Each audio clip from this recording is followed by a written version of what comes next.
Hello students, welcome to the Skynomics academy. तो student, जैसे कि हम अपने टॉपिक शुरू कर रखा है सैम्पल पेपर, ठीक है। तो आज हम ग्रामर का सैम्पल पेपर पार्ट 7 के क्वेश्चन सॉल्व करेंगे, ठीक है। तो बेसिकली जो हमारे टॉपिक्स है वो सारे क्लियर हो चुके हैं, वही क्वेश्चन उन्हीं से ही रिलेटेड क्वेश्चन हमने इसमें सॉल्व करने हैं, ठीक है। तो फर्स्ट हमारा क्वेश्चन है change the sentence to passive voice. अब यहाँ पे जैसे कि फॉर सेंटेंस दे रखा है he will finish the task, हमको यहाँ पे क्या करना है, इस सेंटेंस को किसमें चेंज करना है, पैसिव वॉइस में, ठीक है। अगर हम बात कर रहे हैं पैसिव वॉइस की, तो यहाँ पे हमेशा बाय द का यूज होता है, ठीक है। The task will be finished by him, the task is being finished by him, he finishes the task finishes him। तो यहाँ पे हम by का यूज कर रहे हैं, तो जैसे कि being finished नहीं होगा, यहाँ पे the task will be, will के साथ be का यूज हो जाएगा और finished की वर्ब की फॉर्म लग जाएगी ed by him। तो करेक्ट आंसर क्या है आपका A. Convert the following in the correct reported speech from the sentence, ठीक है। अब हम इसको जो सेंटेंस है इसको किस में कन्वर्ट करना है, आपके करेक्ट रिपोर्टेड स्पीच में कन्वर्ट करना है। फर्स्ट है the man said I saw the accident, ठीक है। जो मैन है वो बोल रहा है कि मैंने एक्सीडेंट देखा। The man said he saw the accident, the man said he had seen the accident, the man said that I saw the accident, the man said that he was seeing the accident। तो वो कह रहे हैं कि मैंने accident देखा, मतलब कि पास्ट फॉर्म के बारे में बात हो रही है, तो यहाँ पे हमें रिपोर्टेड स्पीच में कन्वर्ट करना है। तो क्या होगा, the man said he had कब यूज होता है, जब हम पास्ट के बारे में बात करते हैं, और ही के साथ क्या होगा, हैड का यूज होगा, he had seen the accident, ठीक है। Choose the correct interjection dash I can't believe I accept the test, ठीक है। तो यहाँ पे इसको हमें करेक्ट इंटरजेक्शन से इस सेंटेंस को कंप्लीट करना है। फर्स्ट है वाओ, अलास, फ्यू, ये सॉरी, ठीक है। वो सरप्राइज हुए ना, जब हम कभी सरप्राइज होते हैं तो हम कौन से इंटरजेक्शन का यूज करते हैं, वाओ का, ठीक है। नेक्स्ट है Read the sentence and choose the correct option that contains only noun। अब हमें इस सेंटेंस को पढ़ना है और इसमें क्या देखना है कि सिर्फ नाउन को हमें ढूंढना है। There are many clothes in the market, ठीक है। Many clothes, clothes market, clothes there, ये clothes in। अब यहाँ पे दो नाउन है, एक तो clothes और market, तो हमने इन दो को क्या करा है, ये दो क्या है, नाउन। तो करेक्ट आंसर क्या है, क्लोथ्स और मार्केट, ठीक है। Choose the sentence in the past perfect tense, ठीक है। अब हमें यहाँ पे क्या, कोई एक सेंटेंस को देखना है कि जो किस फॉर्म में, आपके पास्ट परफेक्ट टेंस के फॉर्म में है। We were planting trees in the garden, she is playing in the garden, he had his mother in the kitchen, the teacher had explained the lesson well। तो जब भी हम past perfect tense के बारे में बात करते हैं तो हम यूज करते हैं had का। The teacher had explained in the lesson well।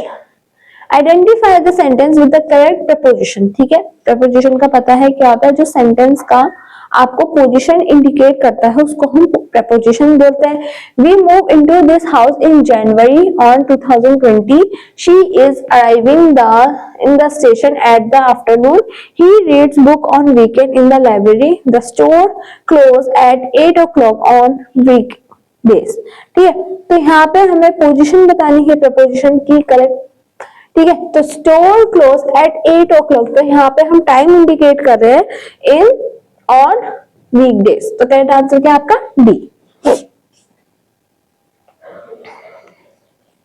Next है which sentence correctly use a conjunction to show a cause and effect relationship. Previous sample paper में भी हम कॉज एंड इफेक्ट कंजक्शन के सारे related question देख रहे थे, same question है यहाँ पे, हमें क्या बताना है, कॉज एंड इफेक्ट का रिलेशनशिप बताना है सेंटेंस में, ठीक है। We miss the show because we arrived late, she was scared but she entered the haunted house, the sky turned and the star appeared, she is pretty but dishonest। अब यहाँ पे क्या होता है, जब हम बट का यूज करते हैं वो दो सेंटेंस को आपस में कनेक्ट करने के लिए यूज होता है, ठीक है। बट हो गया, एंड हो गया, यहाँ पे हम दो सेंटेंस को आपस में जब दो अलग अलग डिफरेंट सेंटेंस को आपस में कनेक्ट करते हैं तब हम एंड का यूज करते हैं। यहाँ पे हमें कॉज एंड इफेक्ट का रिलेशन बताना है। इफेक्ट क्या हुआ, कॉज बताइए, we miss the show because we arrive late. ठीक है, तो यहाँ पे हमने बोला कि हमने शो मिस कर दिया क्योंकि हम लेट में पहुंचे थे। तो यहाँ पे हमने उसकी वजह भी बता दी ना, तो ये क्या इंडिकेट कर रहा है आपका, कॉज एंड इफेक्ट। ठीक है, convert the sentence into passive voice, same है, the team won the match, the match is won by the team, the match was won by the team wins the match wins the team। ठीक है, तो यहाँ पे हमें passive voice में convert करना है, तो विन का क्या हो जाएगा यहाँ पे, won, the match was won by the team. Convert the following sentence into reported speech, he said I am feeling tired, उसने कहा कि मैं बहुत थका हुआ महसूस कर रहा हूँ। He said that I was tired, he said that he feels tired, he said I am feeling tired, या he said he was feeling tired। तो यहाँ पे अगर हम रिपोर्टेड स्पीच में कन्वर्ट करेंगे तो हम क्या आंसर होगा, he said he was, ठीक है, पास्ट फॉर्म में he was feeling tired। ठीक है, was कब यूज होता है आपका, पास्ट टेंस में।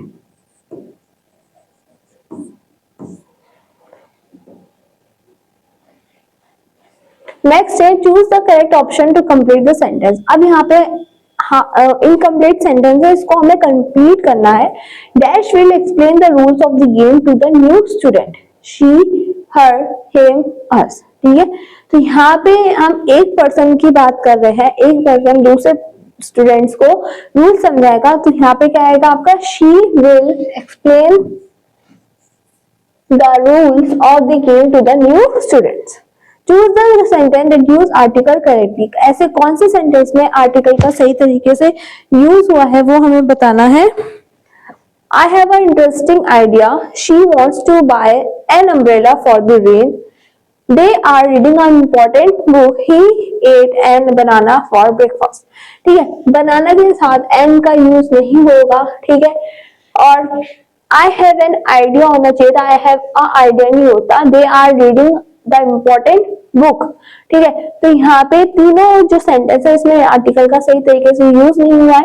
करेक्ट तरीके से कौन सा सेंटेंस में होगा, she wants to buy an umbrella for the rain. और ठीक है, तो एन अम्ब्रेला, कोई भी काउंटेबल नाउन के साथ हम एन का यूज कर सकते हैं। ठीक है, अम्ब्रेला को हम काउंट कर सकते हैं ना, तो वो काउंटेबल फॉर्म में आता है, इसलिए हमने यहाँ पे क्या यूज करा है, एन का। Which word best complete the sentence? You solve the puzzle so quickly। ठीक है, अब यहाँ पे हमें फिल करना है, अलास, उप्स, ब्रावो। ठीक है, तो यहाँ पे हम एक्साइट हो गए ना, मतलब कि एक्साइटमेंट अपने एक्सप्रेस कर रहे थे। यहाँ करेक्ट आंसर क्या है, bravo, you solve the puzzle so quickly. Choose the correct adverb of manner to complete the sentence, he waited for his friend to arrive. ठीक है, impatient, angrily, patiently, loudly। ठीक है, he waited patiently for his friend to arrive। तो यहाँ पे हम क्या express कर रहे हैं, मतलब बहुत पेशेंट तरीके से वो अपने दोस्त का इंतजार कर रहा है, तो पेशेंटली इसका क्या होगा, करेक्ट आंसर। ठीक है, क्या बता रहे हैं ये, एडवर्ब ऑफ मैनर। नेक्स्ट है choose the sentence in the present perfect tense. ठीक है, अभी हमने पास्ट परफेक्ट टेंस के सॉल्व करे थे, अब प्रेजेंट परफेक्ट टेंस में आते हैं। I was looking for my lost pen, the bird has flown away from its cage, I like to draw pictures, the teacher explaining the lesson to the class. मैंने आपको previous topic में बताया था, जब भी हम प्रेजेंट परफेक्ट टेंस के बारे में बात करते हैं तो वहां पे हमेशा हैज और हैव का यूज होता है। तो the bird has flown away from his cage, तो करेक्ट आंसर क्या है, B. Choose the correct sentence that use a comparative degree of adjective. ठीक है, सेम थिंग, कंपैरेटिव डिग्री मतलब कि दो चीज को आपस में कंपेयर करना, वो चीज हमें यहाँ पे बतानी है। The cake is as sweet as the pudding, the cake is the sweetest, the cake is sweet, the cake is sweeter than the pudding.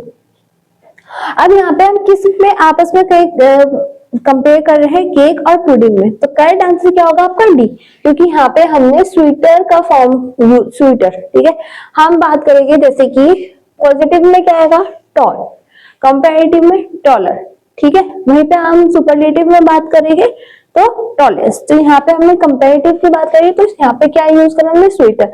The cake is sweeter than the pudding. जहां पर भी हम sweeter, faster ऐसे words का use करते हैं तो समझ लेना कि वो क्या इंडिकेट कर रहा है, आपका adjective of comparative degree. Choose the correct preposition to complete the sentence. ठीक है, प्रपोजिशन हमें यहाँ पे अपना आंसर देखना है और इस सेंटेंस को कंप्लीट करना है। My friend is junior dash me in experience than from to of.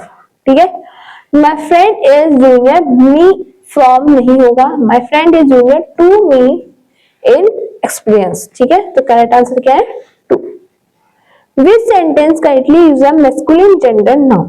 ठीक है, किस सेंटेंस में हमने मैस्कुलिन जेंडर का यूज करा है। The book is on the table. तो बुक क्या हो गया यहाँ पे आपका न्यूटर जेंडर। ठीक है, the doctor explain the patient. ठीक है, तो डॉक्टर का हमें पता नहीं है कि वो फीमेल डॉक्टर है, मेल डॉक्टर है। The actress won an award for her performance. ठीक है, तो यहाँ पे फेमिनिन जेंडर का यूज है। The actor perform brilliantly in the movie. तो एक्टर क्या हो गया आपका यहाँ पे, मैस्कुलिन जेंडर। तो करेक्ट आंसर क्या है आपका, डी। नेक्स्ट है, choose the correct conjunction to complete the sentence go home immediately dash your mother is looking for you. ठीक है, अब यहाँ पे हमें कॉज बताना है कि उसको घर जल्दी क्यों जाना है, क्यों जाना है वो हमें बताना है। After, because, but, so that. ठीक है, जहाँ पे हम कॉज बता रहे हैं, कॉज एंड इफेक्ट का रिलेशनशिप, तो हम यहाँ पे यूज करेंगे बिकॉज, क्योंकि तुम्हारी मम्मा इंतजार कर रही है, देख रही है। ठीक है, तो बिकॉज हम यहाँ पे यूज करेंगे। Convert the following compound sentence into passive voice. Compound sentence कौन से होते हैं, दो अलग अलग सेंटेंस को आपस में ज्वाइन कर देना, उसको हम बोलते हैं कंपाउंड सेंटेंसेस। इसको हमें कन्वर्ट करना है पैसिव वॉइस में।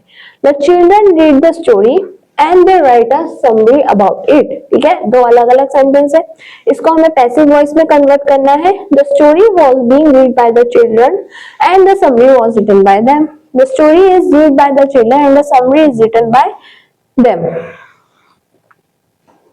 The story was read and summarized by the children. The children read and wrote a summary of the story. तो यहाँ पे हमें पैसिव वॉइस में कन्वर्ट करना है, तो आंसर क्या होगा आपका बी। क्यों, the story is, हम यहाँ पे is यूज करेंगे, is read by the children and a summary is written by, write का written by them। ठीक है, Convert the following sentence into reported speech. He asked what is your name. उसने पूछा तुम्हारा नाम क्या है, इसको हमें reported speech में convert करना है। He asked what's my name is. He asked what's my name was. He asked what is my name. He asked what's your name was. ठीक है, पास्ट फॉर्म में अगर हम इसको कन्वर्ट करेंगे तो क्या लिखेंगे, He asked what my name was. पूछा था। ठीक है, जब था हम इंडिकेट करते हैं तो वो पास्ट के बारे में बता रहे हैं हम।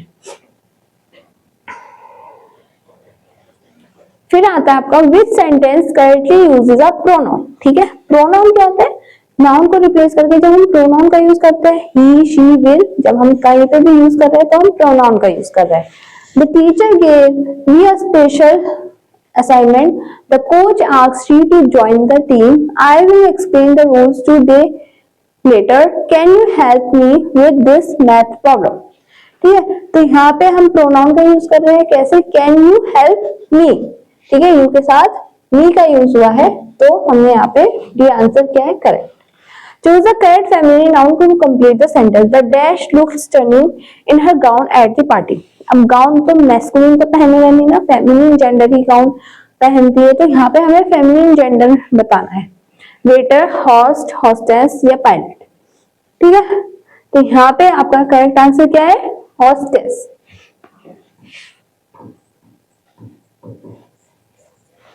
नेक्स्ट है which sentence correctly use a past continuous tense. Past continuous tense का हमें बताना है। We watch TV in the evening, the children were drawing pictures in the class, she baked a delicious cake, she is playing in the garden. अगर हम past continuous tense के बारे में बात करते हैं तब हम वर का यूज करते हैं। किसका यूज करते हैं, वर का। The children were drawing pictures in the classroom. Which word best explains ability in this sentence? He dash speak 3 languages। ठीक है, वो उसकी एबिलिटी पता है कि वो 3 लैंग्वेजेस अच्छे से बोल सकता है।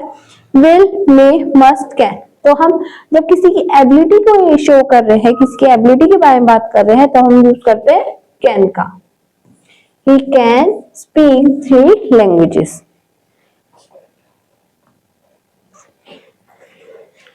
Choose the correct article to complete the sentence I saw dash is in the field। ठीक है, तो यहाँ पे हमें आर्टिकल्स का यूज करना है। No article an a the, an if नहीं होगा, क्या होगा? I saw a if in the field। What does the idiom break the ice? ठीक है, हमने idioms के बारे में टॉपिक में पढ़ा था, बहुत सारे idioms हमने देखे थे। तो यहाँ पे break the ice का मतलब ये है कि बर्फ को तोड़ो। ठीक है, mean in the following sentence हमें बताना है, the teacher told us to break the ice during the new class. Melt ice, make friends, finish work quickly, begin a conversation. तो ब्रेक द आइस का मतलब होता है being a begin a conversation, मतलब कि बातचीत को शुरू करना। ठीक है, तो ये करेक्ट आंसर है। इन the following sentence which type of noun is the underline word. ठीक है, एक नाउन, हमें सेंटेंस में एक नाउन को अंडरलाइन करना है, कर रखा है, उसमें हमें बताना है कि वो कौन सा नाउन है। ठीक है, the committee decide the rules. Abstract noun, collective noun, common noun, proper noun. अब कमिटी एक जने की नहीं होगी, कमिटी ग्रुप में होती है। तो जब हम ग्रुप में बात करते हैं तो वो किस नाउन को इंडिकेट करता है? आपके कलेक्टिव नाउन को। The committee decide the rules, collective noun. Identify the sentence that contains a spelling error. ठीक है, शुद्ध शुद्ध बताना है हमें यहाँ पे। The temperature dropped suddenly last night. My cousin gave me a nice gift for my birthday. They weren't hiking in the mountain during the weekend. The car stopped at the red light। तो यहाँ पे क्या मतलब आपको कौन सी spelling error दिख रही है? टेम्परेचर। टेम्परेचर की हाँ स्पेलिंग गलत है। ठीक है, तो आपको पता चल रहा है कि टेम्परेचर की स्पेलिंग क्या होती है। ठीक है, तो इस चीज को ये हमने बता दिया कि कौन सी स्पेलिंग एरर है, टेम्परेचर की हाँ स्पेलिंग मिस्टेक है। तो करेक्ट आंसर क्या है? ए। स्पेलिंग एरर बहुत इजी होता है, आसानी से आप सेंटेंस पढ़ोगे तो आपको खुद पता चल जाएगा। This sentence below uses both an affirmative and negative sentence। कौन से सेंटेंस में affirmative और negative sentence का यूज हुआ है? We went to the library because we needed some books. She stayed indoors because it was raining. They are studying and preparing for the exam. He likes football, but he does not like basket।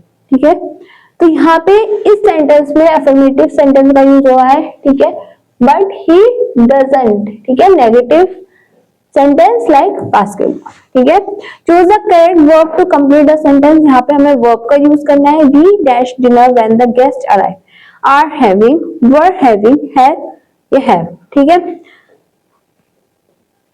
तो यहाँ पे अगर हम correct verb का use करेंगे तो were having, we के साथ वर यूज होगा पास्ट फॉर्म में अगर हम बात कर रहे हैं, और वर्ब की थर्ड फॉर्म हैविंग।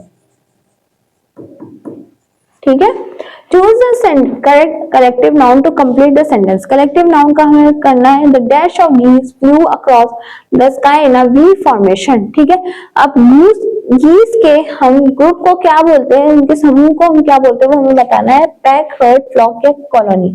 तो गीज के ग्रुप को हम बोलते हैं flock, the flock of geese. Next है choose the sentence that correctly uses a modal of obligation और नेसेसिटी। ठीक है, मॉडल बताना है हमें। He can keep wickets. You must turn off the lights when you leave the room. Jack may be in his room. I have completed my task. तो यहाँ पे जब हम नेसेसिटी की बात करें कि वो कार्य मस्ट है, तो हम क्या यूज करते हैं? यहाँ पे मस्ट का यूज करते हैं। तो कैसे? You must turn the light when you leave the room. ठीक है, नेक्स्ट है fill in the blanks with the most appropriate word. She is more intelligent than her sister is. When, then, ये then। Compare करें, she is more intelligent than her sister। ठीक है, तो then हम use करेंगे। What does the idiom on cloud nine mean? On cloud nine का मतलब नहीं नौ बादल नहीं, इसका अलग मतलब होता है flying the sky, dreaming while sleeping, felt very happy, watching clouds। तो on cloud nine का मतलब होता है feeling very happy, बहुत खुश फील करना। Identify the sentence that has incorrect subject verb agreement. The word fly across the sky. The children are playing football. The dog barks at strangers. My friend enjoy reading novels. तो इस sentence का incorrect subject verb agreement कौन से sentence में हुआ है? आपके ए में, ठीक है। The word fly cross the sky, कोई मतलब उसका सब्जेक्ट वर्ब एग्रीमेंट का नहीं पता चल रहा है। Choose the correct negative sentence to complete the dialogue, ठीक है। यहाँ पे हमें वो नेगेटिव सेंटेंस को एक सही आंसर बताना है। जैसे कि फर्स्ट है, रोहित बोलता है did you finish your lost, did you find your lost pen, क्या तुमने अपना खोया हुआ पेन ढूंढ लिया? तो अमन क्या बोलेगा? No I didn't find it. तो नेगेटिव सेंटेंस में अगर हमें बोलना है तो डिडंट यूज करेंगे तो कंप्लीट हो जाएगा आपका I did not find it। Next है fill in the blanks with the most appropriate word। There is not dash water in the bottle, some, little, any, many। तो यहाँ पे क्या आएगा? There is not any water in the bottle। Which of the following is a common noun? ठीक है, हमें यहाँ पे common noun बताना है। Max saw a shining star in the sky। तो उसने क्या बोला? मैक्स तो एक नाम है, प्रॉपर नाम है, ठीक है। शो अ शाइनिंग स्टार, ठीक है, स्टार का नाम नहीं बताया, तो यहाँ पे स्टार क्या होगा? Common noun. Which sentence is correct? The dog bite the stranger when he entered the yard. He bited his tongue while eating. They biting the fruit they picked. She bite the apple quickly। तो यहाँ पे correct सब में mistake हो रही है, लेकिन जो ए ऑप्शन है the dog bite the stranger when he entered the yard बिल्कुल करेक्ट फॉर्म में लिखा हुआ है। In this sentence the adverb of frequency use incorrectly, ठीक है, adverb of frequency incorrectly use किया गया है कौन से सेंटेंस में? She always studies before an exam, he never forgets his book, we visit the zoo often during holidays, I really eat ice cream in winter.